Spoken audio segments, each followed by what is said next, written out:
karajską w Polsce. Chciałbym bardzo serdecznie przywitać Zuzannę Donat-Siury, wicemarszałka Województwa Opolskiego. Widziałem, gdzieś jest, tak. Bardzo się cieszę. Pozwólcie Państwo, że po tych słowach witam wszystkich Państwa bardzo serdecznie. Widzę oczywiście na sali, przepraszam bardzo, pana Czerwegana, który wiele lat reprezentował mniejszość niemiecką w polskim Sejmie, w Komisji Mniejszości Narodowych i Etnicznych Sejmowej i mamy nadzieję, że w innej jakiejś formie, ale będzie nam nadal pomagał w Polsce. Ladies and gentlemen, I have only been a member of the Fuel Presidium for a year, and already today I have the honor to address the Forum of European Minority Regions on behalf of our President Laura Münzer and the entire team here in our service. Welcome in Opole. Minority languages and the labor market opportunities and challenges is the question for the next 2 days for our Forum of Minority Regions in this year. Since the subject of our forum is the language of minorities, and because we are in a region with rich and therefore difficult history, let me change the language as I speak. After using English, which for most of us is a foreign language, I will switch to the first language of my Silesian childhood, German, which has been widely used here through centuries and now, today, is a minority language. Warum brauchen wir so ein Forum? Ich sehe jetzt im Übersetzungszentrum. Warum brauchen wir so ein Forum? Weil obwohl das Motto der Europäischen Union lautet in Varietate Concordia, in Vielfalt vereint, und trotz der vielen internationalen Dokumente und klaren Regelungen der UE-Verträge weiterhin signifikante Lücken im Bereich des Minderheitenschutzes in Europa herrschen. Kein Wunder, wenn die Minderheitenpolitik vollkommen in den Kompetenzen der Mitgliedstaaten liegt. In Europa haben wir zu tun mit großen Unterschieden bei der Umsetzung der Minderheitenpolitik in den einzelnen Ländern. Diskriminierung und soziale Ausgrenzung von Minderheitenangehörigen sind weit verbreitet. Und die meisten Regional- und Minderheitensprachen sind gefördert. Das zeigt auch die letzte Studium von Paul Widdesot, Professor an der Freien Universität Bozen. Und wir versuchen zu zeigen, wie große Vorteile mit sich die Minderheiten und ihre Sprachen bringen können. Diesmal in der Wirtschaft. Fuhren seit Jahren in Europa um bessere Positionierung der nationalen und ethnischen Minderheiten und ihrer Sprachen kämpft. Wir sind der Ansicht, dass die Europäische Kommission angehalten ist, sich in diesem Bereich zu engagieren, mehr zu engagieren. Daher haben wir als Fuhren die Europäische Bürgerinitiative vorgelegt. Das Minority Safeback enthält ein Bündel von Maßnahmen zum Schutz der Angehörigen nationaler Minderheiten sowie zur Erhaltung und Entwicklung der kulturellen und sprachlichen Vielfalt Europas.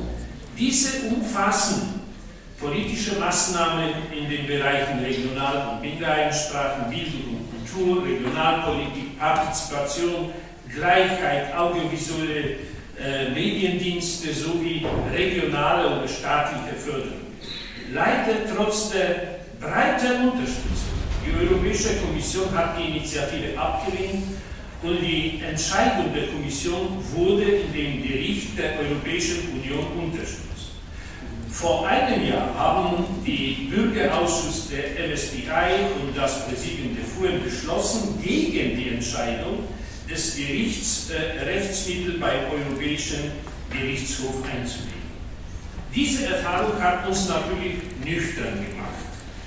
Die Einstellung der Europäischen Kommission, die manchmal eine verlängerte Hand der Mitgliedstaaten ist, macht vielleicht den Weg mit der Bürgerinitiative MSPI nicht möglich umzusetzen. Gleichzeitig können wir die jetzige Lage auf der europäischen Ebene und ihre Konsequenzen nicht akzeptieren. Deswegen, parallel dazu, müssen wir versuchen, mehr Aktivität in der Umsetzung der Minderheitenpolitik in Zusammenarbeit mit dem Europarat zu führen. In 2 Wochen das Europäische Dialogforum der FUEM trifft sich mit der Minority Intergroup in dem Europäischen Parlament und mit den entsprechenden Abteilungen im Europarat. Das darf nicht sein, dass zwar über 40 Millionen Menschen der EU Minderheitensprachen sprechen und meistens in den sogenannten Minderheitenregionen leben, aber ihre Stimme in der EU oft nicht sehen. Obwohl jede Region, in denen sprachliche oder autochthone Minderheiten leben, es sind, welche die europäische Verbundenheit in besonderer Weise festigen können.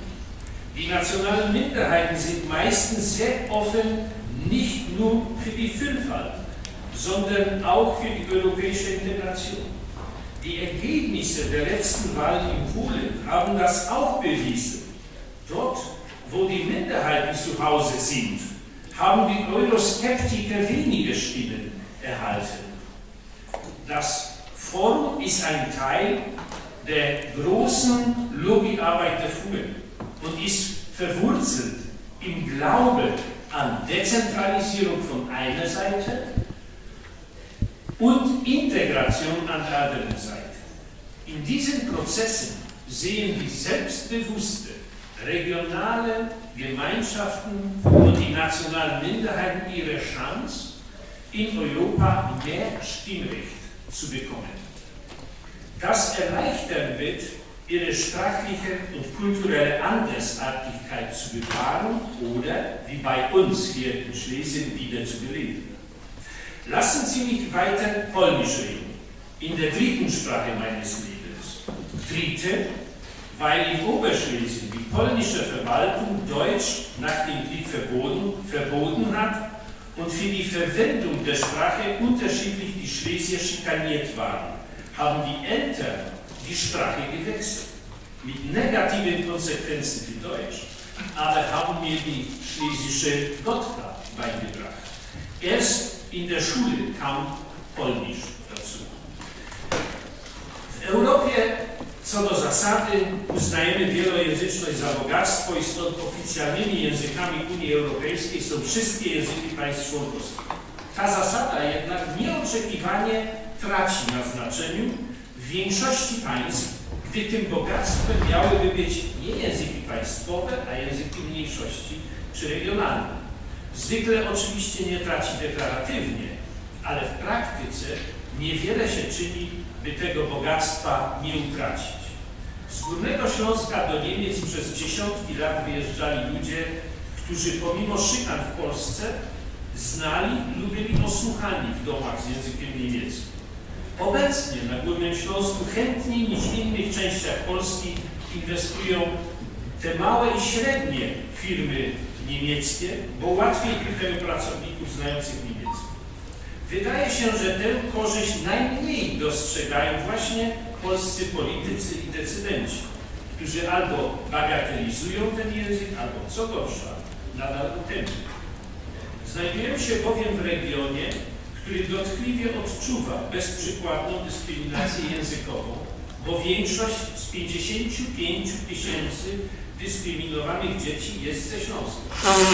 Tylko dzieciom uczącym się języka niemieckiego jako języka mniejszości narodowej rząd Rzeczpospolitej Polskiej zmniejszył wymiar tych godzin z 3 do 1 godziny w tygodniu. ale także przed tym dzieci pozostałych mniejszości nadal mają prawo do 3 godzin w tygodniu. Ale także przed tym dyskryminacyjnym rozporządzeniem Polska jako kraj nigdy nie wywiązywała się z zobowiązania zawartego w ratyfikacji Europejskiej Karty Języków Regionalnych i Mniejszościowych do utworzenia szkół z językiem mniejszości jako językiem nauczania. A to już dotyczy wszystkich mniejszości, bo nie mają ich ani Niemcy, ani Ukraińcy, Białorusini czy Słowacy. Tymczasem zapotrzebowanie na znajomość języka niemieckiego rośnie i na rynku pracy trwa dzisiaj walka o pracowników go znających. A więc nie ekonomia leży u podstaw takich decyzji, ale pozostałość mitu monoetniczności, w której inność jest uznawana za obcość. Mimo że obecnie od granicy Niemiec dzieli nas 300 km, to językowo i kulturowo jest to region pogranicza, czyli przenikania się ludzi, ich języków, historii i kultur. Nie jesteśmy jedynym takim regionem w Europie. Jest Alzacja, Południowy Tyrol, Nordschleswig, Eubel, Sołeczniki, Wołyń, Banat, Baczka, Karyntia, Kosowo, Barania, Bukowina, Irlandia Północna i wiele innych. Wszystkie te obszary noszą w sobie potencjał, który w historii i dzisiaj może być uznany za konfliktogenny lub też za bogactwo. W zależności od tego założenia regiony te mogą być magnesem lub mogą odpychać. Zjechaliście Państwo na Górny Śląsk z różnych takich regionów, by spojrzeć na bogactwo języków i regionów zamieszkałych przez mniejszości poprzez czynniki ekonomiczne, a zwłaszcza rynek pracy. Myślę, że dobrze, że wybraliśmy na to 2 górnośląskie stolice, Opole i Katowice. A teraz na koniec po śląsku powiem, niech się wydarzy. Ich möchte noch recht herzlich begrüßen, Herr Konsul Herr, Konsul der Bundesrepublik Deutschland. Und ich habe, glaube ich, i zobaczyłem, że wszedł na salę także pan poseł Adam Gumowa. Witamy serdecznie. Dziękuję. Vielen Dank, Bernhard. Das war eine sehr interessante und faktenvolle Anführungsrede.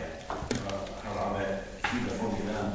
Ich würde dann weitergehen direkt zum anderen Gastgeber des Forums und auch Präsident von der Verhandlung Deutschlandgemeinschaft, Rafał Bartek, ist auch der Sprecher des CEMIS. So he's, apart from being a host of the organization that co-organizes the four-member organization, he's also the Speaker of the House, Speaker of this Parliament. Please.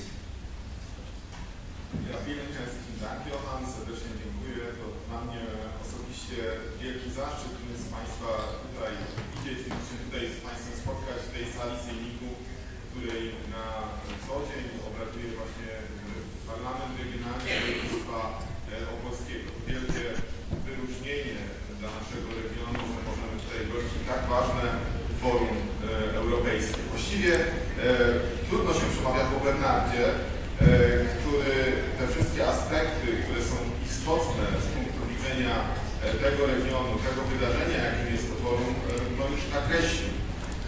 Mimo wszystko postaram się to zrobić i zrobię to też krótko w tym języku, który jest tak ważny dla mnie osobiście, jest tak ważny również dla tego regionu. Sehr geehrte Damen und Herren, ich freue mich wirklich sehr, dass wir uns hier treffen und zu einem so wichtigen Thema sprechen wie Minderheitensprachen. Diese Minderheitensprache, so wie es schon Bernhard geschildert hatte, ist in dieser Region einerseits selbstverständlich, auf der anderen Seite sehr bedroht. Die steht in einer schwierigen Phase, wo es tatsächlich um die Zukunft dieser Minderheitensprache sich handeln wird.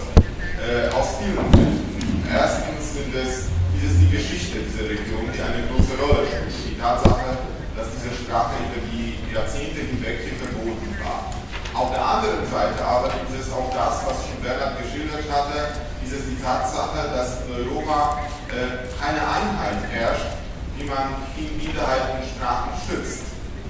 Man hat also auf der einen Seite schon ein Bewusstsein dafür, dass es auf dem Arbeitsmarkt durchaus einen Vorteil ergibt. Auch hier hat man dieses Bewusstsein, auch in dieser Region, so wie es Bernhard schon bereits gesagt hatte, ist vieles in der Wirtschaft verwurzelt in der Zweisprachigkeit der Mitarbeiter, die es hier gibt. Aber es gibt keine einheitlichen Lösungen, wie schützt man diese Vielfalt, diese Mehrsprachigkeit für die Zukunft. Wie schützt man gleichzeitig die Minderheit für die Zukunft. Was ja einen großen Unterschied es macht, wenn man von einer Minderheitensprache spricht, im Vergleich zu einer Fremdsprache, möchte ich an dem Beispiel von gestern erzählen, wo mich ein junger Student gefragt hatte für seine Masterarbeit, wie die Zweisprachigkeit bei mir zu Hause aussieht. Ich selber bin nicht in einem zweisprachigen Zuhause aufgewachsen, aus den schon von Bernhard geschilderten Gründen. Bei mir war auch die erste Sprache die Mundart, das Schlesische. Das Deutsche habe ich dann später erlernt. Aber für mich war selbstverständlich, wo meine Töchter geboren wurden, dass die dann zweisprachig aufwachsen werden. Und wo mich gestern der Student gefragt hatte, in welcher Sprache unterhalten sich dann meine Töchter unter sich, wenn sie miteinander sprechen, musste ich ihm nach kurzem Überlegen sagen, dass das eigentlich sehr unterschiedlich ist. Weil je nachdem, wie sie das Gespräch anfangen, ist es entweder die deutsche Sprache, die Mundart, mittlerweile auch das Englische, die wechseln, je nachdem, worüber sie sich unterhalten, was das Thema, was der Anlass ist zu dem Gespräch, wechseln sie die Sprache, ohne dasselbe zu merken. Und ich glaube, das ist der große Unterschied zwischen Minderheitenregionen und Regionen, wo man einfach die Sprache als Fremdsprache erlernen muss. Aber jetzt heißt es, und darüber wollten wir uns unterhalten, weil wir haben nun mal keine anderen Instrumente, erst einmal wir hoffen und wir setzen auf die Politik, aber erst einmal haben wir nur dieses Instrument Best Practice zu vergleichen. Und deshalb freue ich mich auch so sehr auf diese Konferenz heute in Oppen und morgen in Katowice. Vielen Dank. Vielen Dank, Rafa. Das war sehr interessant und das war eine sehr gute Einleitung zum Thema. Dann kommen wir zum Marschall von Open Andrzej Buba. Ist ich glaube, in English is the Marshal of the region. That means that he's the president of the region we're in. Dziękuję bardzo. Szanowny Panie Pośle, Pani Marszałek, Panowie Przewodniczący, dostojni goście, bardzo się cieszę, że tak dużo z Was zdecydowało spędzić ten weekend w Polsce, na Strzyźnie i na Śląsku. Ja mam nadzieję, że to będą niezapomniane wrażenia, wspomnienia, a co do tego, że mieliście trudności z dotarciem, to wybaczcie, ale Lufthansa nie zarządzam i się bardzo z tego cieszę. Szanowni Państwo, kiedy mówimy o jakimś bardzo ważnym aspekcie związanym z mniejszościami narodowymi, bardzo ważnymi, pozytywnymi, to należałoby wyjść od sytuacji generalnej i akceptowalnej społecznie. Po prostu musimy sobie wszyscy powiedzieć, że mniejszości narodowe są wielką wartością różnorodności, wielką wartością kulturową i wielką wartością społeczną. Dlatego też uważam, że powinniśmy przede wszystkim wszyscy w regionach, gdzie mamy mniejszości narodowe, pokazywać dobry przykład wyjątkowego, podmiotowego traktowania mniejszości narodowych i ludzi reprezentujących tę mniejszość narodową. Powinniśmy na tej przestrzeni w sposób oczywiście demokratyczny wybierać ludzi, którzy akceptują mniejszość narodową. Nie mają uprzedzeń, nie mają złości, nie mają jakiejś fobii, która powoduje, że my między sobą stajemy w sytuacjach niezręcznych, dwuznacznych. Nam się udało chyba 15 października zmienić tą rzeczywistość postrzegania mniejszości narodowych i życzyłbym sobie, aby nasz głos mniejszości narodowych był słyszany w Polsce o województwie opolskim, w Europie opolskiej i o województwie opolskim, dlatego że każdy element funkcjonowania mniejszości narodowej, każdy element ten podmiotowy będzie dla nas zdecydowanie łatwiejszy do zagospodarowania. Czy to będzie historia nasza wspólna, czasami trudna, czy to będzie kultura, czy to będą kulinaria, czy to będą tradycje, czy to właśnie to, o czym chcecie mówić przed Wami, język mniejszości narodowej, będzie łatwiejszy do zaakceptowania, do skorzystania wzajemnego sobie w swoim codziennym życiu. Dlatego tak ważny jest głos, który czasami też słyszę i przywożę z Komitetu Regionu, akurat wczoraj było posiedzenie plenarne Komitetu Regionu, gdzie ludzie bardzo dumnie pokazują, że są przedstawicielami jakiegoś regionu, a szczególnie podkreślają, jaką mniejszość narodową reprezentują. To znaczy, że się tego nie wstydzą, to znaczy, że dla nich jest to ważne i chcą to pokazać światu, skąd są i kogo reprezentują. Dzisiaj, kiedy mówicie o języku mniejszości narodowej jako wartości dla rynku, dla gospodarki, to przede wszystkim chciałbym powiedzieć, że znajomość języka jest wartością bardzo osobistą dla samego człowieka, który zna ten język. Buduje jego poczucie satysfakcji, buduje poczucie jego bezpieczeństwa, buduje poczucie odwagi w poszukiwaniu pracy. Tak naprawdę znajomość języka obcego jest to cecha osobista. To nie jest jeszcze wymiar gospodarczy. Do gospodarki dojdziemy po czasie, kiedy ten młody człowiek, czy też biorąc pod uwagę kształcenie ustawiczne przez całe życie, w jakimkolwiek wieku poczuje się bezpiecznie, że zna język obcy, że zna język, który pomoże mu funkcjonować w jakiejś przestrzeni jego życia prywatnego. Później oczywiście pojawią się z tego korzyści. Będzie lepiej płatna praca, będzie lepsze stanowisko, będzie coś, co odczuje na sobie, że to warto było się tego uczyć, czy też to poznawać. Powiedziałem również na konferencji prasowej, dlaczego tak ważny jest język mniejszości narodowej, dlatego że jeżeli się coś wynosi z domu, z takiego przekonania własnego, rodzinnego, kiedy się od drugiego, trzeciego roku życia, tak jak powiedział Pan Przewodniczący, było się otoczonym tym językiem mniejszości, to zauważcie, że dla człowieka, który wchodzi do szkoły, który wchodzi w nowe środowisko, nic nie jest obce, nic nie jest dziwne, że ktoś porusza się i posługuje innym językiem, w innej przestrzeni. Dlaczego? Dlatego, że to było tak bardzo naturalne w domu. Że o tym mówiła babcia, o tym mówiła mama, o tym mówili starsze rodzeństwo. I w momencie, kiedy przychodzi ten obowiązek szkolny, ten system nauki języka obcego, to jest od razu łatwiej takim ludziom pokazać, że się tym człowiek w ogóle interesuje, że to kojarzy i że to się kiedykolwiek przyda. Znajomość języka to jest przede wszystkim otwarcie się na inne środowiska, to jest pokazanie się jako człowieka wartościowego, to jest również w pewnym momencie pokazanie się, z jakich się środowisk pochodzi i jakie się tradycje czerpało w swoim wychowaniu.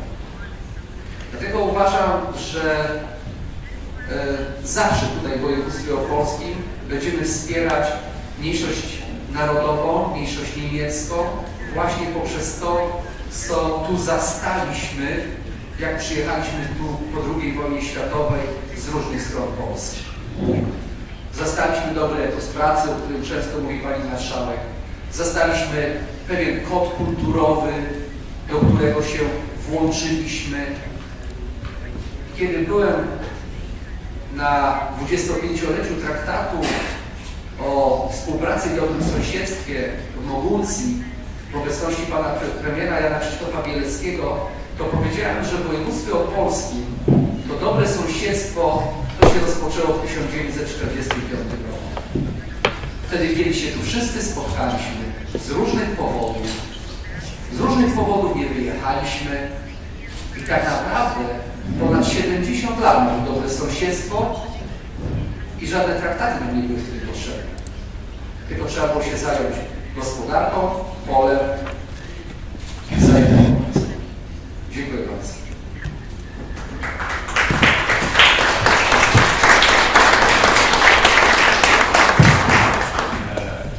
Vielen Dank, Herr Boa. Bardzo dziękuję. Das war sehr gut, was Sie gesagt haben, dass wenn man wieder eine Sprache spricht, dann kriegt man einen besseren Job, dann kriegt man wahrscheinlich einen höheren Gehalt und es ist auch viel leichter Arbeitswechsel und man kriegt interessante Aufgaben, wenn man die Sprache spricht. Ich habe jetzt die Ehre, I'm switching to English while we have a lot of guests, both politicians, both locally and also from the National Parliament, the Sejm in Warsaw. So ich würde jetzt das Wort an den Abgeordneten im polnischen Sejm, Adam Gomoła, geben. Bitte, Adam Gomoła. Dziękuję bardzo. Tej ostatniej części nie zrozumiałem, natomiast zrozumiałem, że dało mi głos, więc pozwolę sobie skorzystać z tej możliwości. Bardzo dziękuję jeszcze raz, szanowny Panie Marszałku, Pani Marszałek, Panowie Przewodniczący, wszyscy dostojni goście. Ja się przede wszystkim bardzo cieszę, że nasze opowe gości, tak wspaniałe wydarzenie, jak właśnie to forum.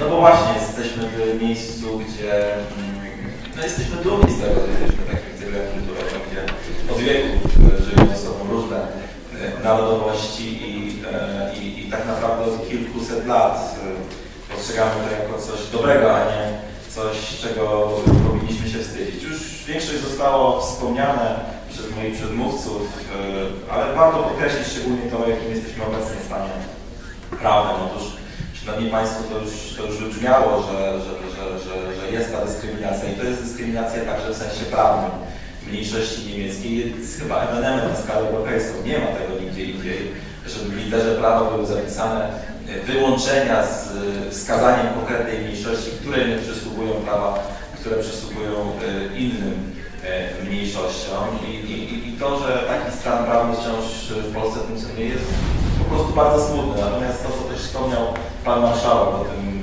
15 października, o tej zmianie, która wtedy zadecydowała się, która za chwilę zajdzie, to mogę Państwu zadeklarować jako przedstawiciel tej nowej większości, która konstytuowała się w polskim Sejmie, że kwestią tygodni będzie to, aby ta dyskryminacja właśnie w formie prawnej z polskiego systemu zniknęła. I to jest rzecz najważniejsza.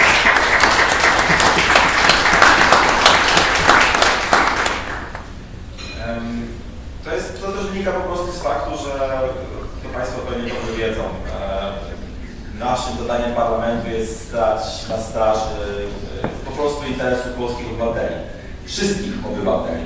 Niezależnie od ich pochodzenia, niezależnie od ich stanu majątności, niezależnie od ich orientacji seksualnej i także niezależnie od ich narodowości, którą wyznają. Jeżeli mają polski paszport, jeżeli są obywatelami Polski, to przysługują im takie same prawa, niezależnie od tego, co nas różni między sobą nawzajem. I bardzo się cieszę, że też o generalnie językach, bo też trzeba powiedzieć, że jedno to jest właśnie zagwarantowanie praw tym mniejszościom, które są już rozpoznane przez polski system prawny, a drugą rzeczą jest to, żeby uznać też tożsamość tych, którzy o te swoje uznanie właśnie walczą od kilkudziesięciu lat.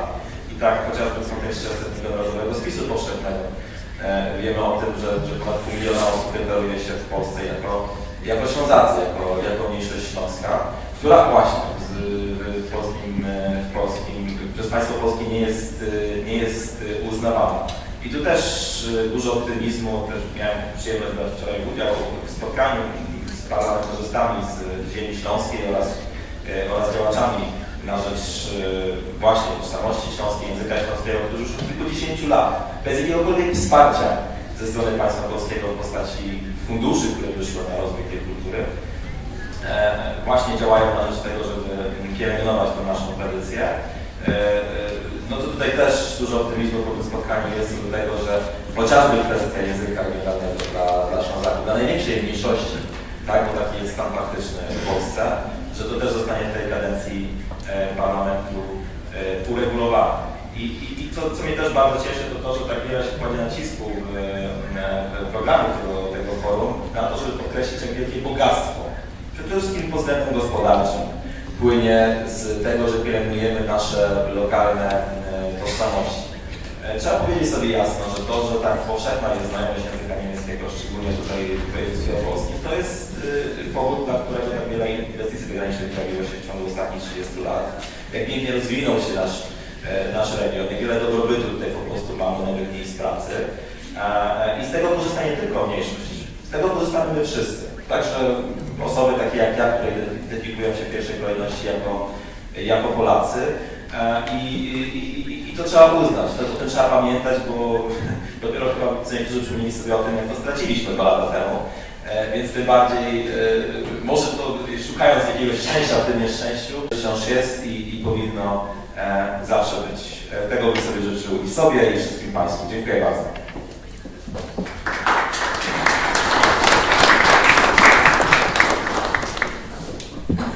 Thank you very much, Mr. Gomowa, member of the Polish Parliament. Are there any more greetings from politicians in your view who would like to say a couple of words to the audience in this gathering of minorities from all over Europe? If not, okay, the Consul of the Republic of Germany. So I'll try to get the microphone in contact.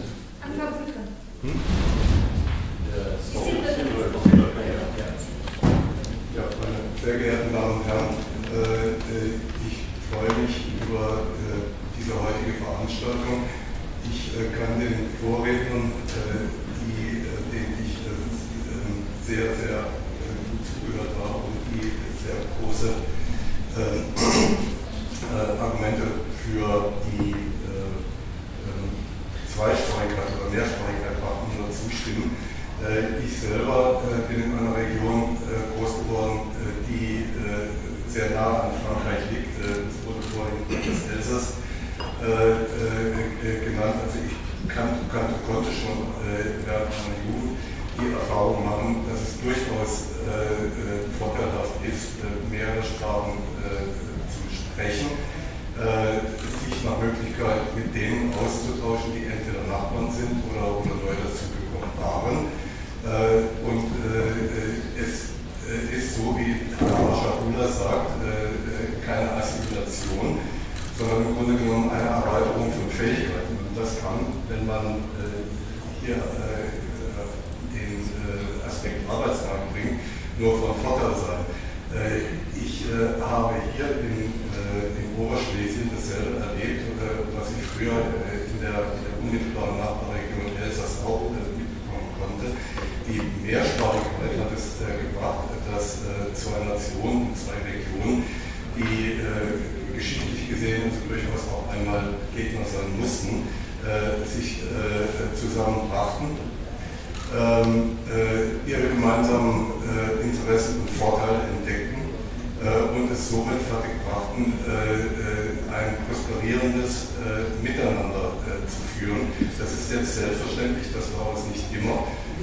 Und ich kann nur sagen, wenn ich sehe, wie jetzt meine Heimatregion und die Nachbarregion sich entwickelt haben und dass deutsche Firmen wie zum Beispiel Daimler-Benz oder auch Puma im Elsass produzieren, Arbeitsplätze schaffen für Deutsche und für Franzosen, dann kann ich nur sagen, man hat sich genähert, man hat einander die Hand gereicht, man versteht sich, auch im wahrsten Wortsinne. Das alles sind Dinge, die dazu beitragen, dass es ein gutes Miteinander gibt, dass jeder prosperiert. Das sind tolle Beispiele und ich denke mal, genau dasselbe können wir hier weitermachen. Polen und Deutsche sind aus meiner Sicht ideale Partner und je mehr man sich auch immer im physischen Sinne versteht, desto eher kommt man auch zueinander und reicht einander die Hand. Vielen herzlichen Dank. Vielen Dank, Herr Peter Herr. Herr Peter Herr ist der Konsul der Bundesrepublik Deutschland. Wenn es nicht mehr Grüßworte gibt, dann würde ich direkt zum Thema, zum eigentlichen Inhalt von den Experten, und ich würde beten, Professor Antonio Di Paolo, er ist Professor an der Universität in Barcelona, und er würde sprechen, glaube ich, das auf Deutsch auch, über den Mehrwert von minderheitenschwachen Bildern.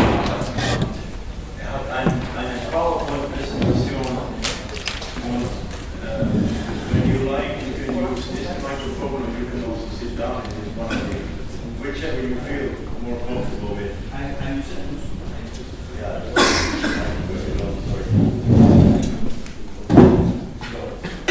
Thank you. I'm using to stand usually when I present my works, so if you don't mind, I will stand and move around, because also I would like to show you something with the slides.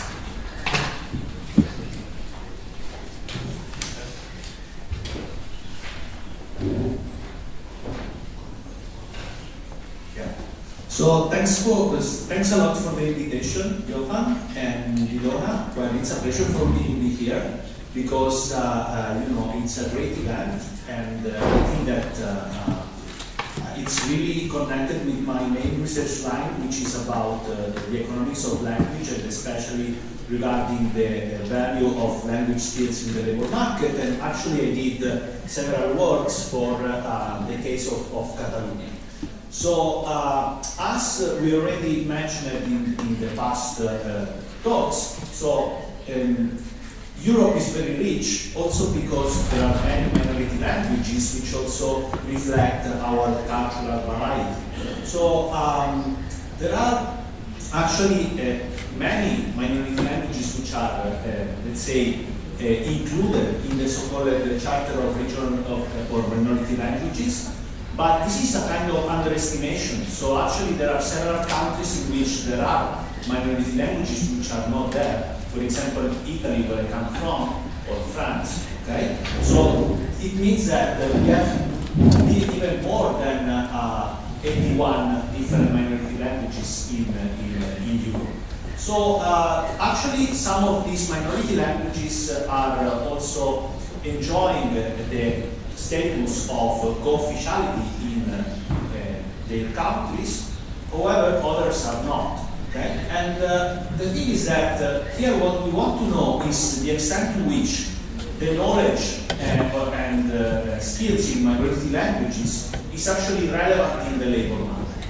So I will try to propose you some argument, also considering that language policies play a very important role. Okay? So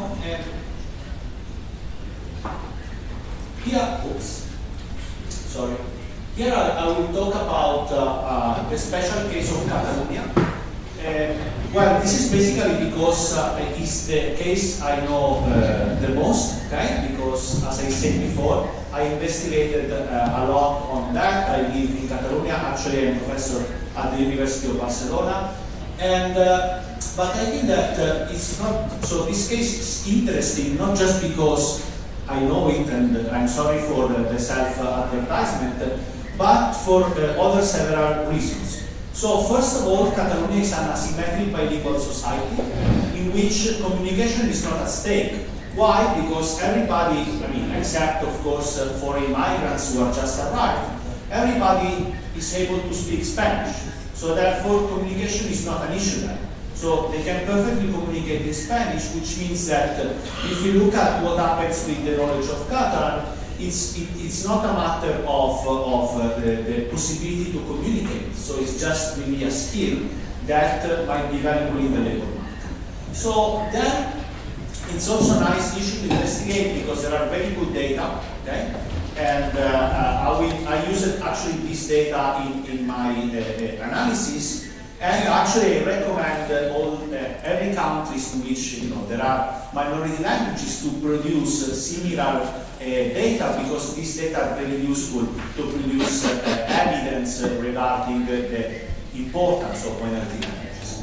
But also because there are policies that I will mention in a while, and these policies have been evaluated mostly, these are my works, and therefore I will try to derive at the end of the talk some general message from this very specific case. Okay? So, well, I probably don't need to spend too much time on in explaining the situation of Catalonia. So Catalonia is one of the bilingual regions of Spain, and Catalan is spoken not just in Catalonia but also in other places with varieties or variants. For example, in Valencia they call it Valencia, in the Balearic Islands, but also in some part of the region of Aragon, and also in the south of France, the zone of Perpignan. And during the regime of Franco, until 1975, Catalan was highly persecuted and banned from the public milieu, but fortunately this language survived thanks to the intergenerational transmission within the family. However, after with the democratic transition and the democratic constitution of 1978, the regional governments recovered the right to implement policies to foster the normal use of the minority languages, and this is actually the case of Catalonia. However, at that time, Catalonia was characterized by a high share of internal migrants from the rest of Spain with limited or new knowledge of Catalan. So actually, due to the repression of Catalan during the regime and its ban in the public education system, written skills were also an issue even for Catalan-speaking individuals. So therefore, as I said, the Catalan government implemented several policies to foster the use of the language and recover its prestige. So, sorry, there is some issue with the pointer. And there are three main language policies that were implemented in Catalonia. First, the Language Normalization Act of 1983, in which Catalan was reintroduced at school, not just as a subject, but as a medium of instruction. It is part of the subjects were taught in Catalan and other in Spanish. Of course, with a lot of variety and with more intensity in compulsory education, then things changed over time, and we can discuss about that later. But also Catalan was reintroduced as the main language in the, let's say, regional and local public sector. And on top of that, the government created the Catalan television and promoted subsidies and incentives to introduce other media in Catalan, especially the radio and newspapers. So then there was this, the creation of this Consortium of Language Normalization, Consortium per Normalizzazione Linguistica of 1989, which was basically aimed at providing courses in Catalan for adult individuals who were not at school. Okay, so this was a way to guarantee bilingualism even among adult individuals who were not at school anymore. And then this Language Policy Act, Legge Politica Linguistica of 1998, and with these languages, the Catalan government increased the requirements to enter public sector jobs. These the language requirements, basically the C1 level, but also created incentives for the use of Catalan, the active use of Catalan in the private sector, especially for firms for which there was some kind of link with the public sector, and they had to introduce Catalan, especially in labeling and advertisement, but also in other aspects. Okay? Then there were other policies, but I don't have time to discuss all the normative setting of Catalonia, but I think that these are the three main issues, and actually I will show you some evidence regarding the effects of the first policy and the last policy. So, well, things changed a lot over time, okay, in Catalonia, but as you can see here, so the knowledge of Catalan is not generalized in the population. So not everybody is able to speak and write Catalan, also because the composition of the population changed over time because of migration flows.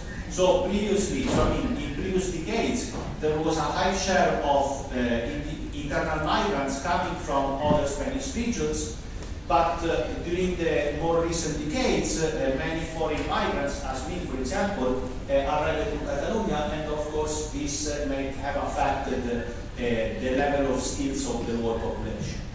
But here, for more recent data, and this is coming from the survey of language use of the Catalan population, we have information about the language that individuals consider to be their mother tongue or initial language. And as you can see here, Catalan is indeed the minority language. Of course, there are other minority languages for migrants, but Spanish is still the dominant language if we consider the initial language. And also, if we look at the language individuals feel identified with, that is what we call self-identification language, still Spanish is much more important. Here, as you can see, the fraction of people who consider that they feel identified with Catalan is much higher than the mother tongue, because there are individuals who switch the language from the mother tongue until what they consider to be the identification language when they are older. And this is also partially due to the schooling system. Okay? So let me try to show you now some empirical evidence regarding the value of Catalan in the labor market. And here I will start with this paper that we published in 2012 in the Journal of Applied Economics, in which we look at the effect of proficiency in Catalan, that is being able to speak and write in Catalan, on earnings. Okay? So here we focus on individuals who were born in Spain or in other countries, and also their descendants, that is first and second generation migrants, both from the rest of Spain or other countries. We use data from the Survey of Living Conditions and Habits of the Catalan population of 2006, and we found that there is a premium in terms of earnings of around 18% for being able to speak and write in Catalan.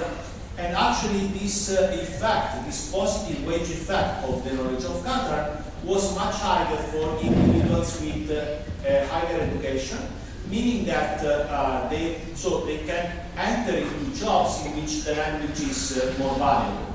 So in another paper, which was actually published 1 year before, but they were contemporaneous, I look at the effect of the knowledge of Catalan not only on earnings but also on the selection of the sector of employment. That is, I analyzed whether being able to speak and write Catalan first affected the probability of entering a public sector job, and second, whether there is a return in terms of earnings after accounting for this selection mechanism for both private and public sector workers.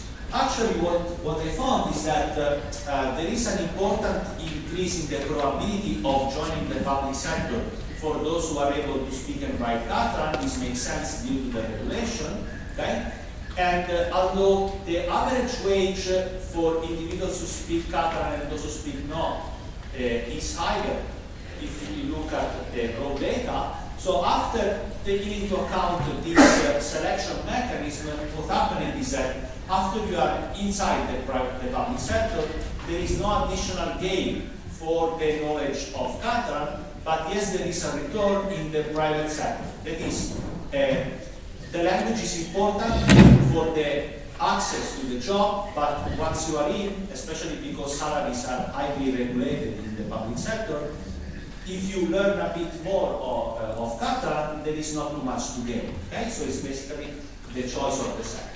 So then, I also would like to show you some evidence regarding the effect of language policies. Okay? So in the first paper that I published in 2018 in the Economics of Education Review, we analyzed the effect of the introduction of Catalan at school as a medium of instruction. Okay? So as I mentioned, in 1983, Catalan was introduced as a medium of instruction to teach, for example, mathematics or chemistry or whatever, depending on the school, together with Spanish. And therefore, what we try to do is to consider whether the introduction of bilingualism at school changed the returns to education. It changed the value of education in the labor market.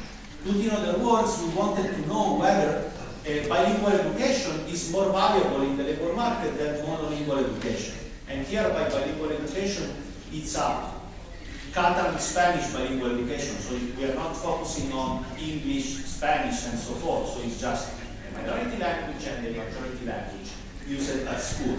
And what we found is actually that bilingualism at school is more rewarded. That is, for every year of education, there is a return of 7.9% when education is bilingual, whereas for monolingual education, the return is 6.9% for each additional year. So providing bilingualism at school generates a 1.4% more return in the labor market. And actually, we've also found that this effect, this positive effect in the return to schooling was much higher for individuals with a Spanish background, that is, children of migrants from other Spanish regions, mostly because they learned Catalan thanks to the reform, and therefore they became bilingual. And they were actually the main target of the Language Normalization Act of 1983. Then I have two more papers that were kind of, follow-ups of this work. And how much time I have? Well, I will not mention these papers, but here I show that also minority languages are important also for other social outcomes. But let me focus a little bit more about this very last paper that we published last year in Economics Policy and Analysis. And here we analyzed the effect of exposure of geographical accessibility to language courses. I mean, language courses of Catalan, of course. And what we found is that the proximity matters in the sense that providing language centers for individuals who are not schooled in Catalan is important to foster their language skills, okay? And the effects were very small. Here we were analyzing the initial phase of the creation of the consortium of language normalization, but I think that this study, if were done, with more recent data and migrants, will provide much higher effects. Okay? So since I'm kind of running out of time, let me jump to the conclusions. So here we saw that proficiency in a minority language may matter in the labor market. However, I think that this is, let's say, contingent on two things. First of all, this language or these languages should be really actually actively used in the labor market. And moreover, there should be language policies that somehow guarantee the value of multilingualism and bilingualism in the labor market. Therefore, to the extent to which the knowledge of a minority language generates a premium in the labor market, policymakers should really care about the possible implications in terms of inequality and segregation. Okay? And actually, I consider that language policies can be correctly designed in order not only to stimulate the vitality and the preservation of minority language, but also to leveling the playing field in the local labor market especially if minority languages are actually relevant, and this is usually the case. So therefore, this can be done, for example, by promoting the integration of minority languages in the education system, not just as a subject, but even as a medium of instruction, and also by providing the language training programs for adult individuals. And finally, I strongly believe that the language policies should be carefully evaluated, both ex ante and ex post, with the appropriate methods. And actually, we recently published, I recently contributed in a handbook of language policy and planning that you may eventually consult in order to read what we said about how to evaluate language policies also in the field of minority languages. And that's all from my side. If you have any question, I will be happy to answer.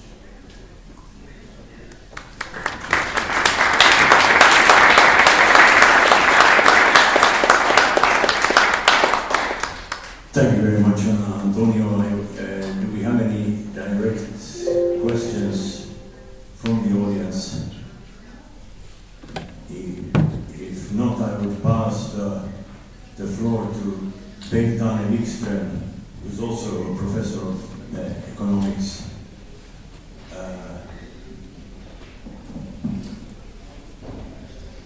Yes, please. The floor is yours.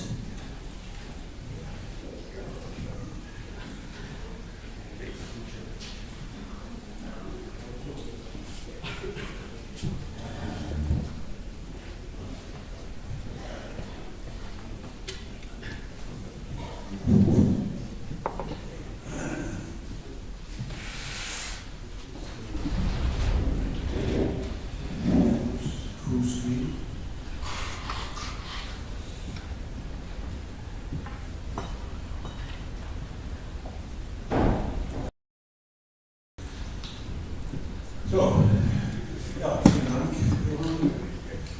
Ich bin sehr froh, hier zu sein. Ich bin sehr froh, dass Sie mich eingeladen haben, hier einen Vortrag zu halten. Ich habe mir die Vortragreihe allerdings auf Englisch vorbereitet und ich werde dann jetzt von Goethe auf Shakespeare wechseln. So.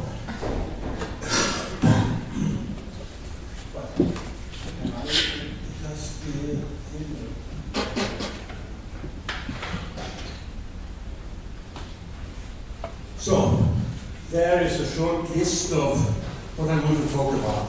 First, some introductory words. Then I'll say something about the current knowledge of the value of language skills, both the value of linguistic minorities and language skills in general. And then I get to the implication that we have for language policy. And the main part is the critique of language policy and how it should be made more sensible and more efficient from an economic point of view. And then a short summary comes later. So, introduction.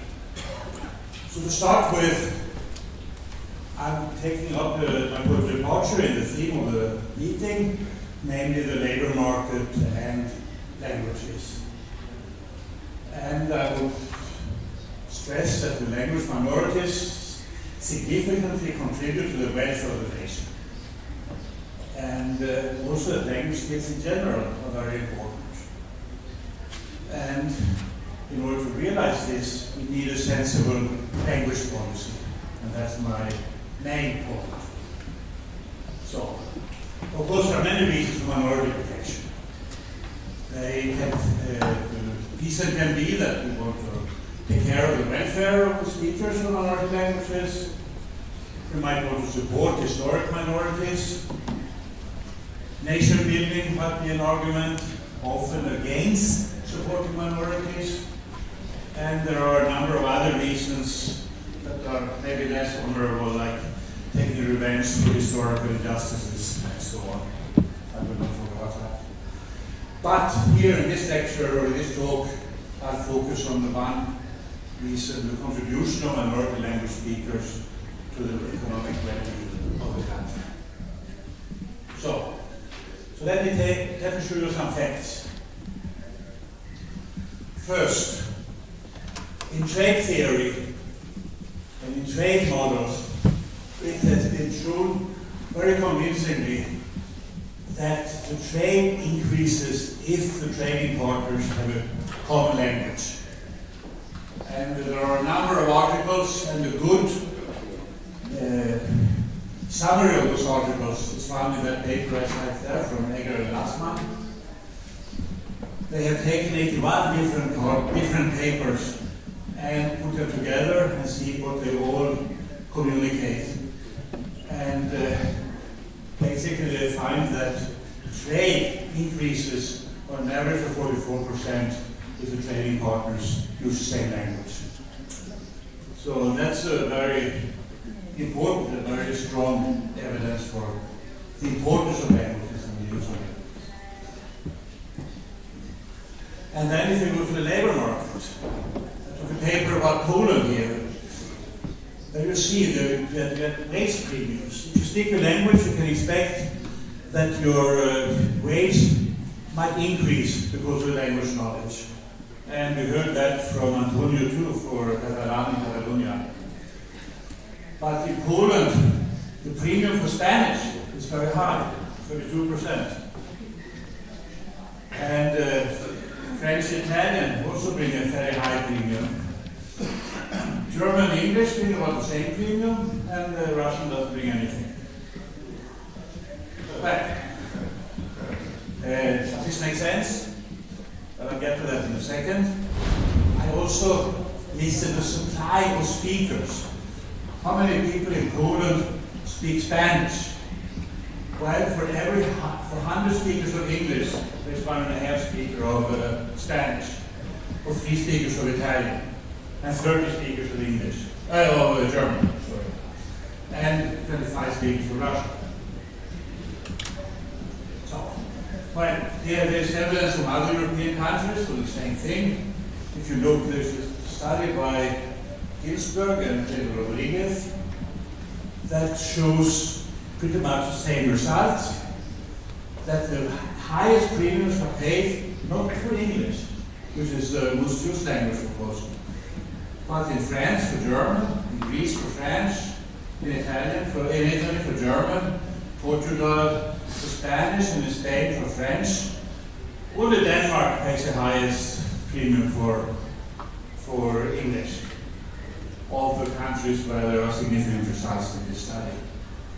And you see in some places in Italy and Portugal, English has the third highest premium. So, does this make sense? Is it true that English is the most important language in Europe? Well, certainly it is. There's no doubt about that. But the premiums come into being because supply and demand take together in the market. And if the supply of language is much lower than the demand, then the price goes up, and the wage goes up. If the supply is high, and the demand not so high, well, then the wage rate will go down, the wage premium will go down. So, it's very simple. If you take the Polish data, it looks a bit like this. In the left picture, we have the English situation. There is high demand and a very high supply, especially since the political changes some 20 years ago. English has become the main language in school and almost the only language in many schools in many countries. And because the demand is very high and the supply is also high, but then the wage rate is not so high. And of course, there are a lot of people who receive this premium. There are a lot of English people who know English, a fair number of English. In the center picture, we go to Spanish. Supply is very low, so for 100 English speakers, so that's 1.5 Spanish speaker, and the demand is not very high either. But the demand is a bit higher than, or is high enough that the wage rate is pressed up and becomes very high. And but the number of people, of course, is very small. And the right picture, of course, was more or less the Russian situation. The supply is very high. Before the political changes, Russian was the main language in foreign language in schools in Poland. And so there are a fair amount of Russian speakers. And I might add, in addition, Russian is not a hard language for Polish to learn. It takes much more effort to learn Russian than to learn Spanish. Normal Polish, I would say. Well, the demand has gone down, it's not so high, and therefore the wage premium is not very high. But we have a fair amount of people who get this premium, because there are a fair amount of Russian people who know Russian. So it's a matter of supply and demand. But the fact that the premium for Spanish is so high, well, that means that there are too few people educated in Spanish here. In school, you need more people who learn Spanish in school, who learn it at a high level. The same thing goes for Italian or French also. French not so much. We saw that English and German give about the same premium. So it seems to be a sensible ratio to have 30 German speakers for every 100 German speakers at school. And that seems to be the situation today in Poland. But it's changing, because German is losing in the Polish schools and English is gaining. And that introduces an inefficiency. The wage premium in German will probably go up. So then we come to the implications for language policy. First, it's clear that language skills are important. We know that from the trade example. We know it, we see it from the evidence in the labor market. And we are not in an efficient situation if the wage premiums for different languages are different. The wage premium for Spanish and Italian is very high. Well, that simply means that there are too few people who learn Spanish and Italian in school in Poland. Or the same in the other countries I showed you. So the policy of promoting only English is a bad policy, in my opinion, and the evidence supports it. One should make the schools a bit broader in the offerings of languages. So the security school curricula need to be changed.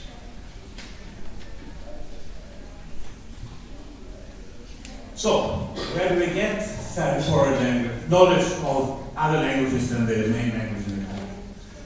Well, to start with, we have the national minorities, the German minority we are talking about here, and they are bridge builders to other countries where the language is spoken, and it's a big country with westwards here that speak German, and there's another one a bit smaller for Austria in the south that also speak German.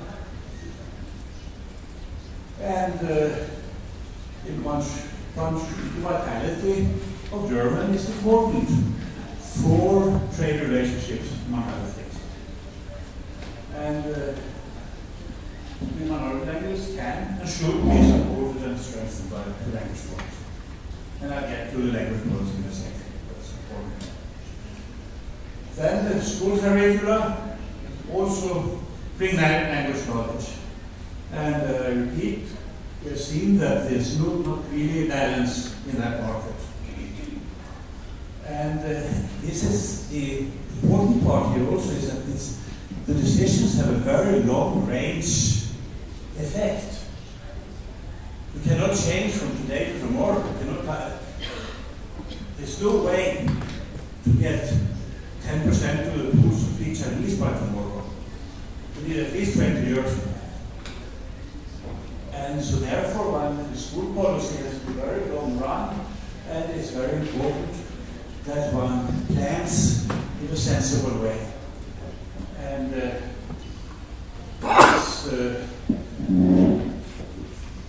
then the prediction that languages like Chinese, Arabic maybe, Hindi, Urdu, Spanish will become more important in the future. The big areas in the world these languages are used, and these are areas that are expanding. And if the world stays halfway peaceful, you can expect the demand or the trade with those areas to increase. So the school curricula are important, and changes take effect very slowly, and one has to be sure one has to work. The third source of language knowledge comes from immigration. Again, immigrants are bridge builders to other countries where their language is spoken. And one can influence the migration too. I know that that's a more contested issue, whether immigration is good or not. But at least the language skills brought by immigrants contribute to the country. There might be social problems because of immigration, there might be other problems, and I would not like to go into all these factors here. Because I thought that there's not enough time, and I don't think we will be in all issues. It's interesting. In a country like Sweden, for instance, Finnish was always the second biggest language in Sweden. Today it's Arabic. Finnish is in the third place. And I'm sure that would have bring some advantages to Sweden because of the language. Arabic is a big language, and it's a big language, and it's spoken there. It also brings some social problems. I'm aware of that. Everyone has to weigh the advantages. So, and in the European Union, as I said, we've seen that the promotion of English alone does not provide a necessary supply of language competence. And it also has a side effect that people who migrate from other countries, people leave Poland, for instance, they go to English-speaking countries. They don't go to Germany so much, or France. And very few people from England or France or Germany come to Poland again. So there's an imbalance in the migration. The migration is basically good that the labor market is open, but it introduces a bias in the labor market. And the bias is that migrate to England, for instance. And one of the reasons for Brexit, one of the arguments, was that there were too many foreign workers there in England, especially Polish workers. So, and also that Apparatus Fenol team, they showed that if you introduce this language, the secondary language in spoken in the EU, it almost doubles the migration to the other European countries and to spoken. So you have a brain drain because of this imbalance. So, now, what does a sensible policy look like? Well, I give you some examples of policies that are not very sensible and that they need to be reformed, in my opinion. So, to start with, we need sensible rules for the provision of minority rights. Minority rights cost something too to promote a minority. And one needs to make sure that the costs are used, or that the resources are put to a sensible use. And very important thing is that the language has to be divided. Minorities should not be marginalized, because then the language will disappear soon. Urbanization is a big problem, because urbanization makes minorities become marginalized in the big cities. And their disability has to be increased some way or another. And we have to have a flexible long-time acquisition policy. There are big future markets, Arabic, Chinese, Urdu, Spanish. the policy in general has to be cost efficient to use limited resources. That's it. So, general policy rules must be sensible. So, we have to find the goals. What do we want to do?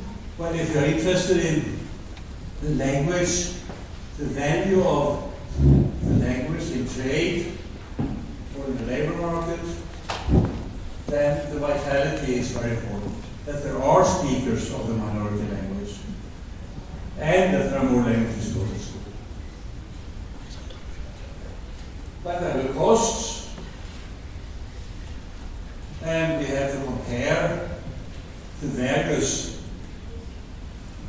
goals and the goal fulfillment of various policy measures. Do laws requiring bilingual sayings in advertisement, for instance, do they work better than supporting the theatre in the minority language? Or maybe bilingual nursing is more important. And you don't know that. You don't know really that. So a lot of empirical work is needed in this area. But that is, and I can make the list very long, but that's just some policy measures. So, and the cost structure is very different for different policy measures. Some costs, some measures are the same independent of how big the minority is, how big the people affected, how many people are affected. Laws and decrees, for instance, they cost the same if one person is affected or if 1 million persons are affected. And they also are not very much dependent on where people live. On the other hand, a law that requires a personal email to be answered by the authorities in the language that they are paid. There the cost very much depends on the size of the minority, the size of the people who want to have answers. But it's not dependent on where they live. But other things, street signs in several languages, again, it costs are independent on how many people would read those street signs. But they depend on the size of the territory where the signs are put up. And finally, if you look at education, schooling, or home nursing, there the cost will depend both on the size of the minority and on the residential patterns.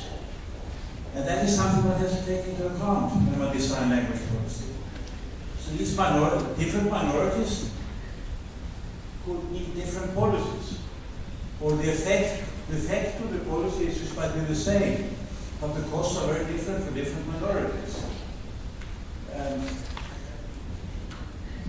So, I'll get to that in a second. So, one has to take the cost into account. And it's clear that the more general, the more concentrated the minority is, the cheaper it is, in a way. The lower are the costs to achieve certain measures, to introduce certain measures. And also the cost per capita decreases with the size of the minority. That is because some costs do not depend on the size directly. So the cost per capita putting up street signs in Open, in German, are the same, the costs are the same, but the cost per capita of the German speakers, of course, decreases the more German speakers there are. So, but let me look at an example, a bad example. So we said good decision rules should depend on the size of the minority and the spatial concentration. That's clear. So, in many countries they have a percentage rule. That here in Romania, the percentage rule is 20%. If the minority makes up 20%, they get certain rights. And I'm looking at two jurisdictions. One is relatively small, Szilágy in Hungary. The other one is a big city, Cluj-Napoca, Kolozsvár in Hungary. And if you look at the population in Koloswald, Klausenburg in German, is 700,000. In Zola, in Szilágy, it's 220,000. And Hungarian minority in Koloswald is 100,000, and the one in Zola is 50,000. And because of the percentage rule, people in Koloswald, Hungarian Koloswald, are denied a certain lot of rights that people in Zola receive. Looks like this. The further up you are in this diagram, there's a density of the minority on the one axis, total number of people on the other axis. The further out you are in that diagram, the more economic it is to provide rights to that population. And it's clear, if you provide rights in Szilágy, then you should provide rights in Koloswald also. And if you don't provide rights in Koloswald, there's no reason to provide rights in Szilágy. And the policy is the opposite. You have rights to the small minority, but not to the big one. And that's a very inefficient policy. And it's due to this decision rule that you look at the percentage in the jurisdiction. That rule is absurd. So, then we come to the urbanization. And in many places in the world, the numerical size of the minority doesn't change very much over time. But the total population increases through migration to the cities. And that minority becomes modernized. And I looked upon that two minorities, the Swedish speakers in Helsinki, that's Bosch, and the Hungarian speakers again in Cluj, Napota, and the visibility of the minority is continuously decreasing. The number of Swedish speakers in Helsinki hasn't changed very much in the last 100 years, nor the number of Hungarian speakers in Koloswald. But speakers of the minority language only. And in order to preserve the language in such jurisdictions, it's very, very important that the visibility of the minority language is supported and extra supported. And one could take the Quebec laws, but reverse. In Quebec, the law is that you have to advertise something in English, you have to advertise in French, with at least as big letters. One could have a law that says that major advertisements have to be the minority language too, if the minority is big enough, numerically. Or cultural institutions are very important. It's very important in Koloswald, there is a Hungarian opera house. In Helsinki there is several Swedish theaters, and those are very important. They give the visibility to the minority.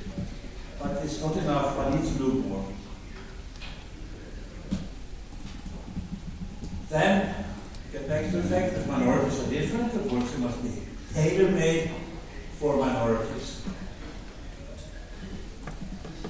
So, say we have policy measures that have more or less the same impact per capita,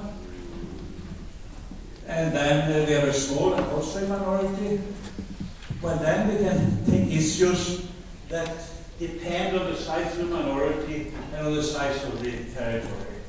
Like personal social services and schools is relatively more important there. If you have a small and dispersed minority spread out everywhere, well, then we have to look for measures that are not so much dependent on the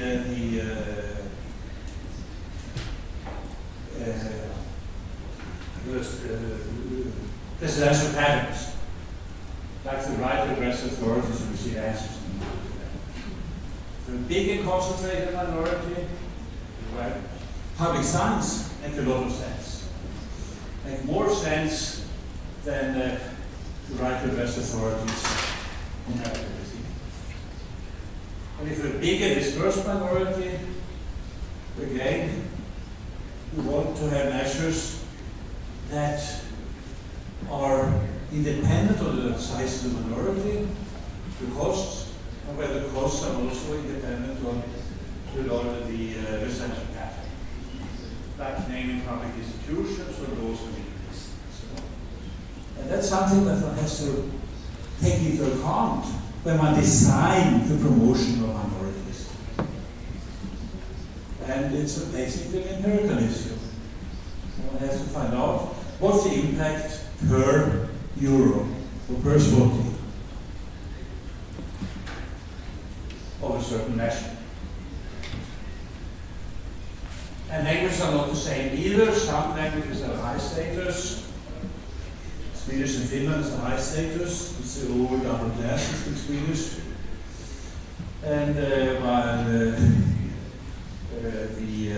Romani cheap has a very low status in most countries. And different measures for different of those languages.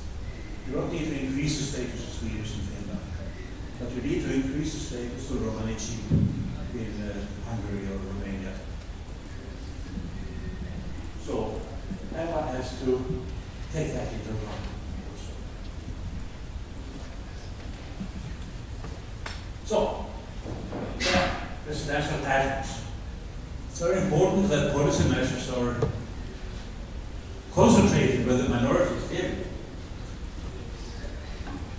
And so the borders of jurisdictions, as far as language rights are concerned, has to be taken account of where speakers of minority language are. And we'll take another very bad example, or an example of a very bad policy. Here we have a country called Slovakia, and there is no okay. So, well, the Hungarian population lives in the south. There's the Danube goes in the south. From Bratislava and it follows the border till somewhere in Nitra, and then the Danube goes up further south. But the Hungarians live in the south of the country. And there are big concentration in Nitra, the Franski Kraj, Bansko-Bystrici Kraj, and Košice Kraj also. And Turovsky Kraj. So, but the concentration is in the very south, in the half of those provinces, of those the Kraje. In the north, there are no Hungarians. So the Hungarian, in each jurisdiction, the density of Hungarian on the average is very low. It's very high in the south and virtually zero in the north. And that's a very inefficient way of doing things.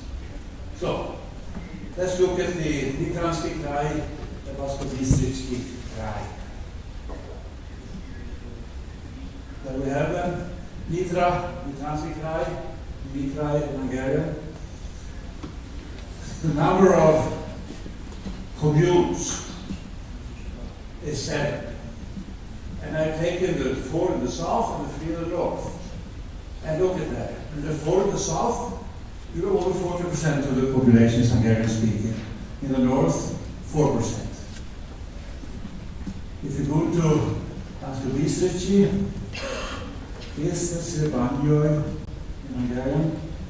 I don't know which name is more hard to pronounce. They are both impossible. But if you go there, in the south, there is 32% of the population is Hungarian speaking in the 4 southernmost communes. In the northernmost ones, it's only 0.4%, less than 1%. So, well, I've done the Gedanken experiment, thought experiment, and I take the 4 southern okrasi in Nitra and the 4 southern ones in the Bansko-Bystrici, and put them together in the New South. Then we have 8 booklets in there. And the rest I put in the New Center. And just look at it. The New South will have about 8,000 square meters. That is comparable to the old Client. Nitra has 6,000 and Muscovy 9,400. So it's under with me. And if you look at the population, it's the same. It's about 66,000 and there's 6,000 in Muscovy and 69,000 in Nitra. So it's about the same school. And the same thing in the New Center. But the big difference is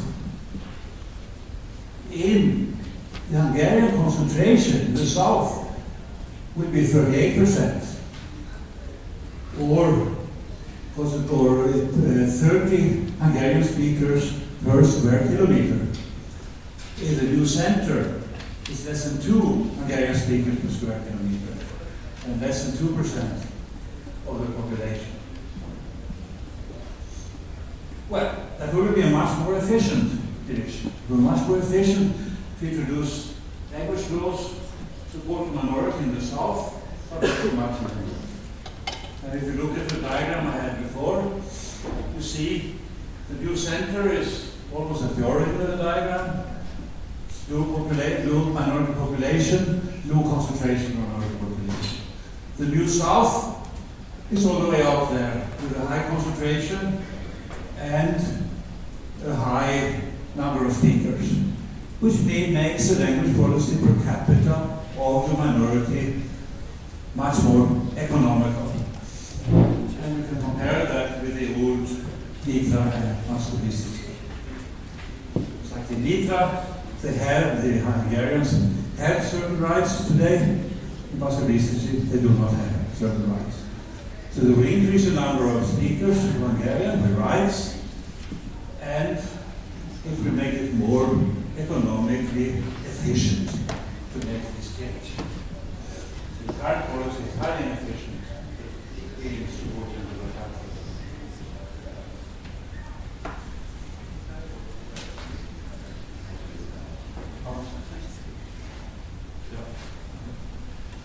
So, and then I come to the time horizon, and it has to be long when it comes to building up status. Status of a language. It's something that's built up slowly. And it's not attended to, it also decreases slowly. But it's a long run process. And so therefore one needs a policy that is consistent over time. I cannot switch policy from one year to the next. The policy has to be consistent over time to build up status of the minority. Status building is a long run thing. And so the language planning has to be removed from every network. It should be an independent agency that really have the gets served. Has a certain purpose, has certain goals, and they should be determined, but they should not be changed very often. They should not be changed every time the government enforces switches.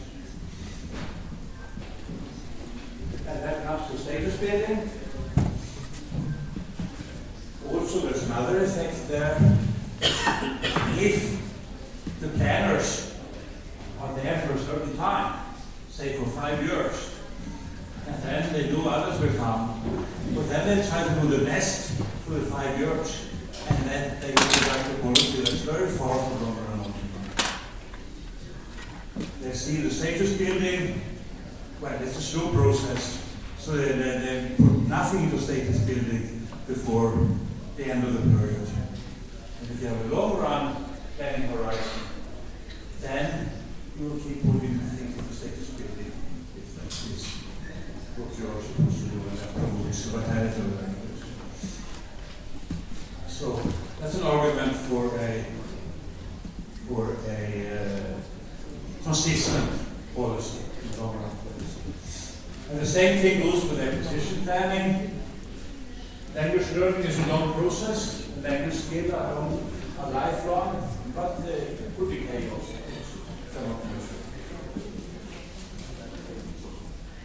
So acquisition planning, schooling, let's have a time around at least 20 years. If you want to have more people in Poland speaking Spanish for the labor market, it takes 20 today, but it takes 20 years till they go through the school and learn the language and the language change. Today, there it's very important that one is consistent and doesn't switch policy every second day. So, summary. So my points are: linguistic minorities are important for the country, no doubt. The vitality of minority language requires a supportive language policy. Language policy should put off emigration of the minority, and it should put off the total assimilation. So it should be flexible, take the size, and establish a pattern for the minority. The policy should also be taking the status of the minority language within and outside of the minority. That's minorities. And foreign language competence is also very important. School policy must take the demand of language skills into account. That we show. And with the lack of learned languages, society must become richer. And looking into the future, languages like Arabic, Chinese, Spanish might become increasingly important. And we have a plan today in order to have some Chinese speakers in 20 years. The long-term plan is necessary. But those are the papers I cited.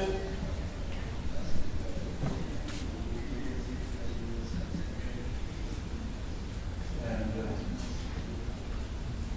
I have too many of them. So, that's right.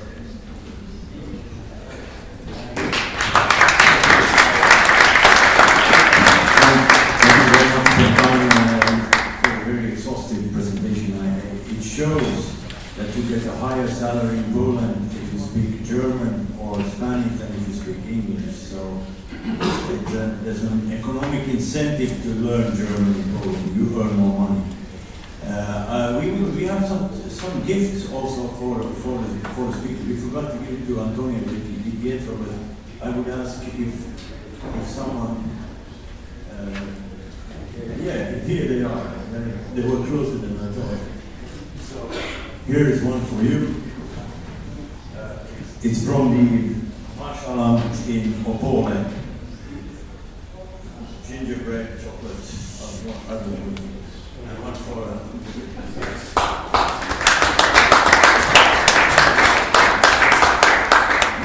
and then we would move to the first session on advantages of speaking the minority language in the private sector. I would ask the moderator, Davide Zaffi, Südtiroler Volksgruppen-Institut, to come up, and also the following persons that I'm listing up now. Angel Zienico, Sergio Mutalan, Maria Leyuk Munoz, David Noch, and Bogna Rey.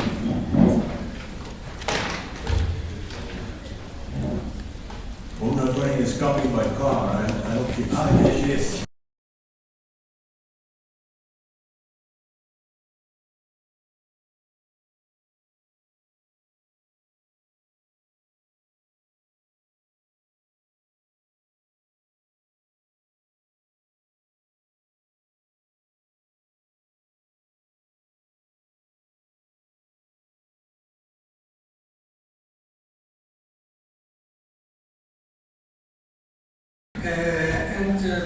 After some general remarks from the chair, we have the first round of the panelists, let us say 5-7 minutes each, and then a second round with more specific details on what you do. And the last 20 minutes or so, I would leave for questions from the public, or discussions, or observations, interventions. And I would begin with the tourism, if you allow me. That is to say, individual multilingualism is not a problem today. It never happened to me to meet a person who prefers not to be multilingual. Knowing the knowledge of a second language is like good health or playing piano. It's something everybody would like to have. The only question is if a person has time enough to learn or to travel. The question is if somebody is prepared to give up drinking or eating fat or taking piano lessons. But in general, individual multilingualism is not a problem.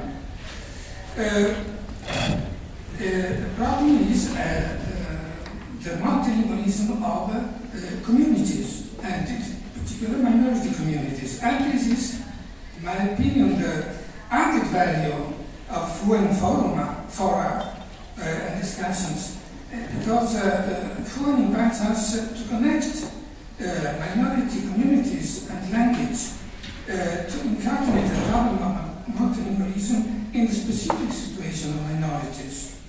And here we have to say FUEN does something very natural, because we cannot imagine of a minority without language, or a language without a community speaking it. Language and community and minority are in mutual dependence on each other.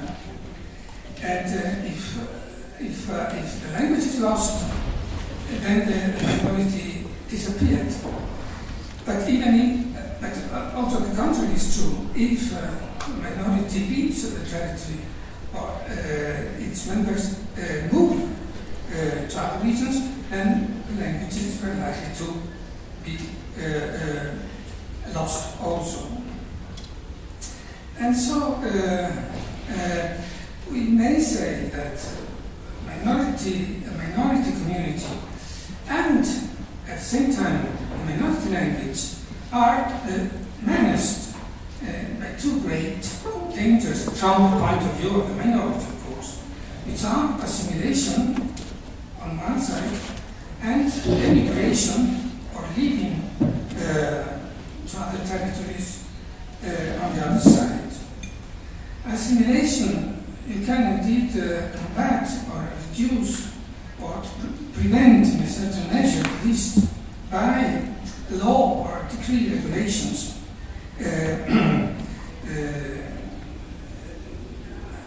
Linguistic policy has, as we saw now, many instruments at its disposal to try to block, to stop, or to reduce assimilation.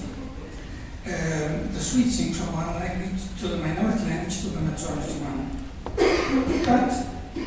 But the immigration, the leaving from territory, cannot be done only by law regulations.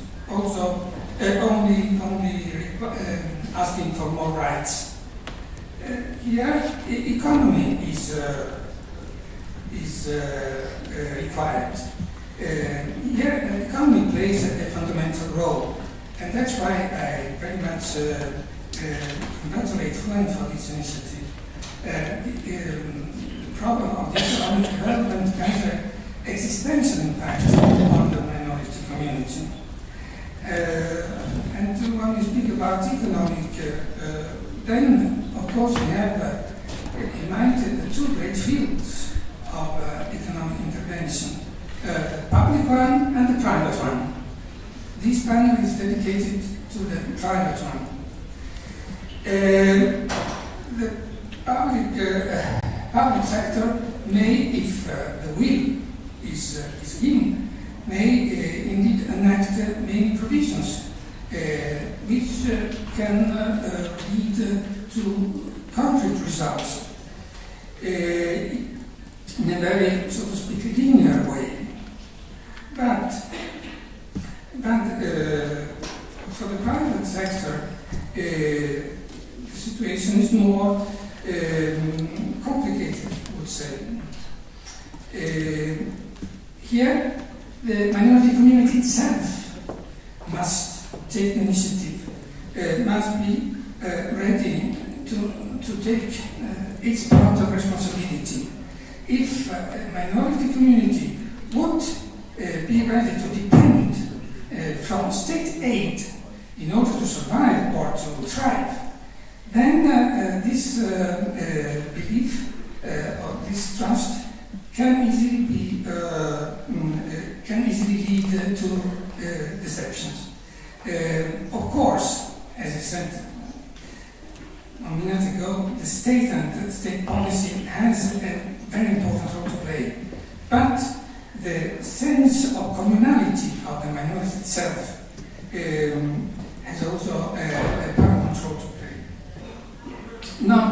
It's not by accident that that the institute I represent here, the Strukturelle Forschung Institute, was called until recently Sozial- und Wirtschaftsinstitut, and its scope was and in part is to investigate the special needs of each linguistic group, each linguistic community living in South Tyrol.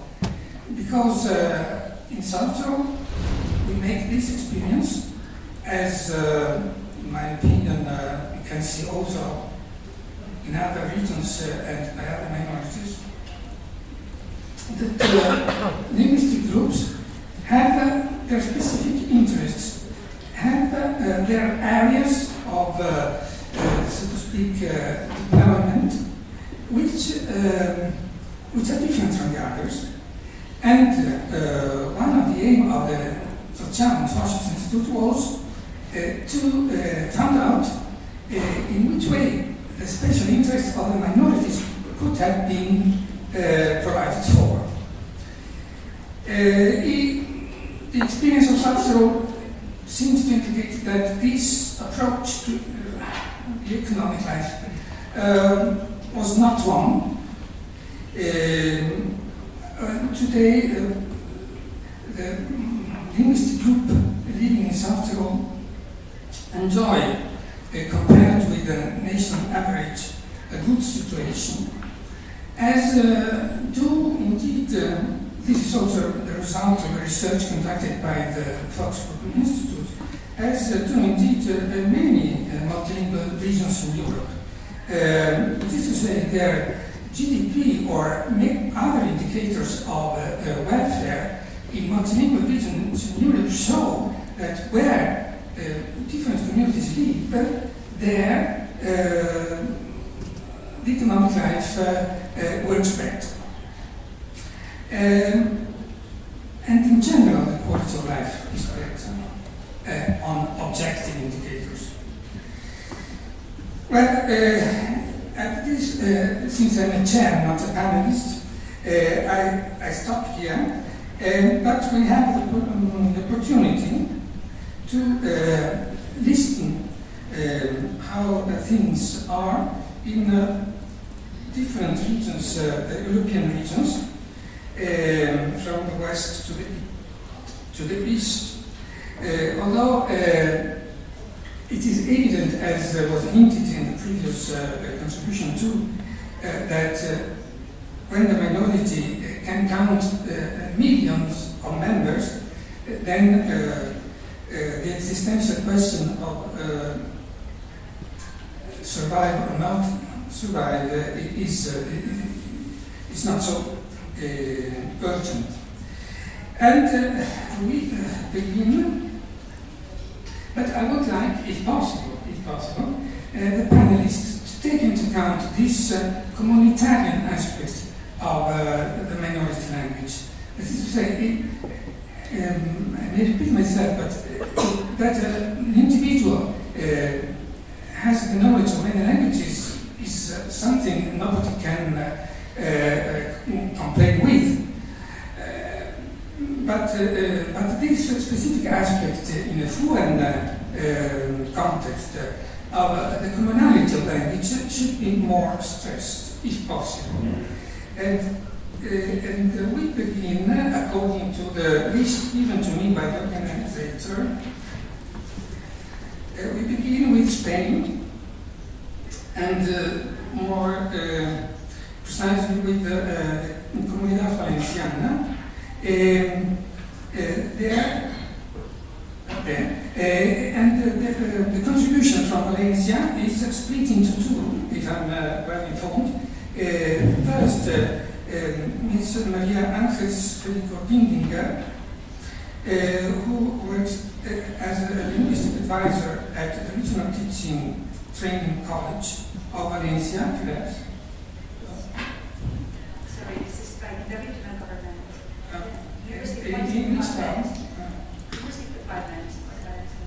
Valencia. And then afterwards, without my interruption, Sergio Montalbafullo, who is the head of the service for planning and accreditation of enterprises, private enterprises, accreditation for individuals. Okay, then you have the floor. Let us see how things in Valencia develop. Okay, thank you very much for your presentation and for the invitation of the UN Foundation. We are very pleased and honored to be here trying to give you some ideas of what our region has to do. And it has been very interesting as well to listen to the previous two conferences, and specifically the one regarding Catalonia, because much of what has been said there applies also to our region in terms of how it was before the democracy was installed in Spain, and then the development, even though policies may differ quite a lot. So maybe we can, because we have not much time, so 10 minutes in the first round. Sorry.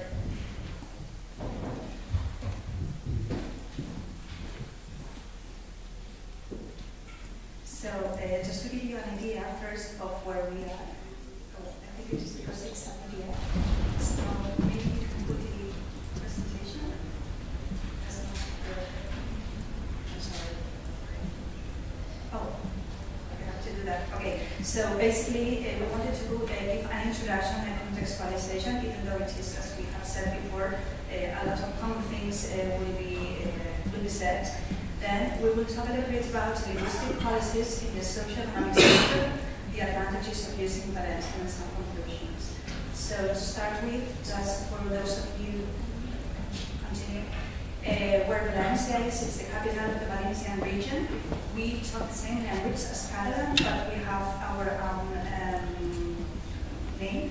It is because we have enforced by Valencian statute of autonomy. So the Spanish constitution states that Spanish is official in Spain, but in other regions the official languages are also the other regions that have official languages. And stop here.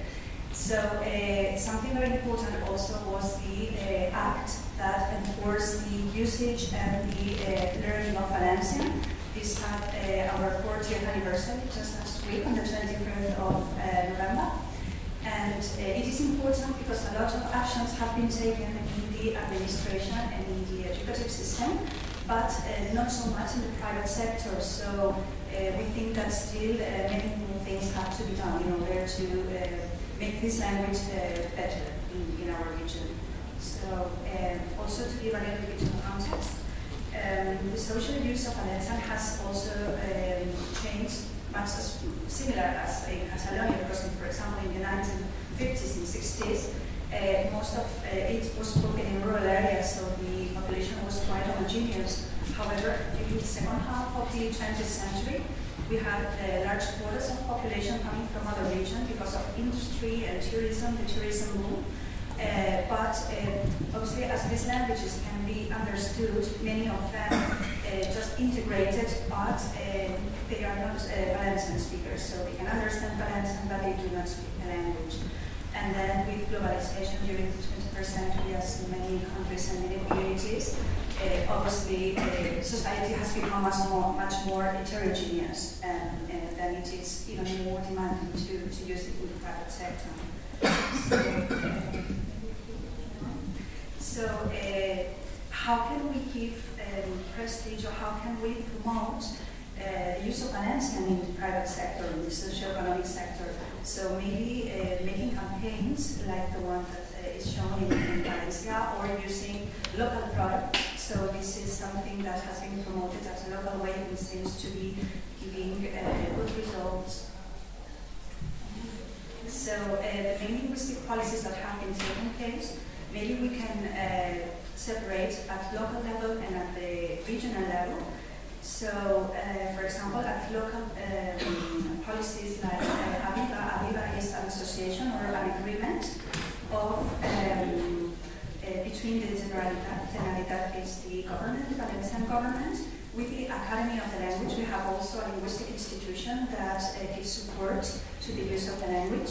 And then 77 town halls. So they all signed an agreement in order to foster, for example, local commerce by giving awards and trying to make use of both oral and written language in commerce and trade in general.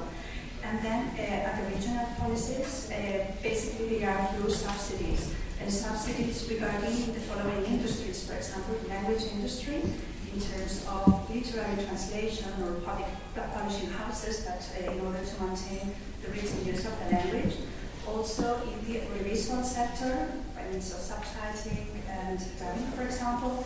And finally, also subsidies provided to mass media, for example, both digital written press, radio and television. So, and as for the oral and written use of Valencian, we can find some differences regarding, well, mainly the main cities, because Valencia has three capital provinces, so the north is more Valencian speaking, whereas the south, like in Alicante, is more Spanish speaking. So we can find quite a lot of differences regarding the use in all kinds of shops. However, we can listen more Valencian in the markets than in small shops, for example, or in shopping centers, where Spanish acts as the lingua franca, and also we can find that a lot of English is being used as the second way, the second place more than Valencian. And it also depends on the inner policies of companies regarding the labeling of their products, or for example, their presence on the web pages that will.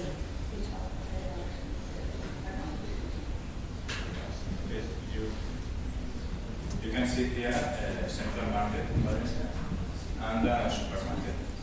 If you close your eyes and think about where do you feel more comfortable? The first one, second one. Why? Small shops are usually self-employed people who need to maintain people closer and faithful. Supermarket usually maintain them by prices. Less time you buy and you have there everything. Why do you think Valencian is more common in the first case? Where people are self-employed and they work in small shops. Why they use Valencian more than in a supermarket? It's the same on internet. You have here many examples.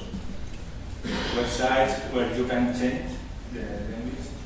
For example, here you can choose, it was a video but it's not been played, where you can choose the language for websites. As bigger it is, less resources they give for minority languages, using only the most common ones. As bigger it is, you can find Spanish, English, but not Valencian or English. At the end, we can find many advantages of speaking Valencian. It gives proximity and it makes the client feel closer and more comfortable giving them their own language, contributing to its social use. As much you hear, read and you speak, more friendly it is and it helps to our cultural development.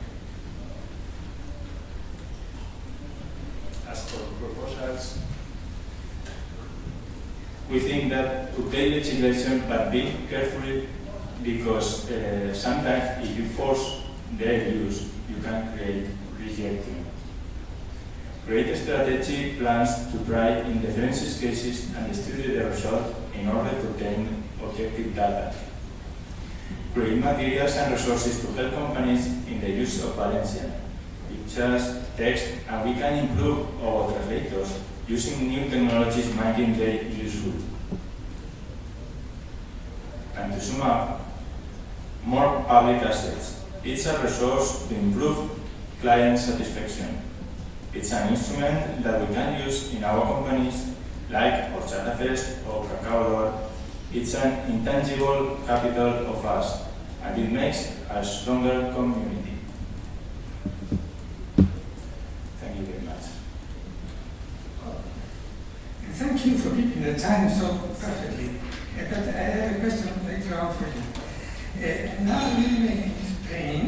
We switch to the, but we remain in the Catalan context because we go to the Balearic Islands. Mrs. Mariette Munoz works for an NGO called Plataforma de la Lengua. And let us listen to what she has to say.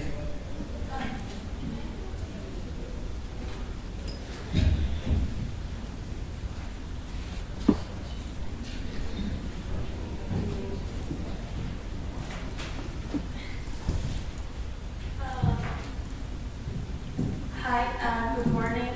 My name is Mayra Luke, and I really want to thank Fluent for inviting us and all of you for being here, and the interpreters for their fantastic job. So I am the International Affairs Officer of Plataforma por la Lengua, and who are we? We are a Catalan language NGO. We have 30 years of experience promoting and protecting Catalan speakers' rights, and 26,000 members that help us carry this task. We will be working only in Catalan-speaking territories, and we have a cross-cutting approach. We have different areas where we focus, and one of them is business and consumption, which is aimed to linguistic normalization in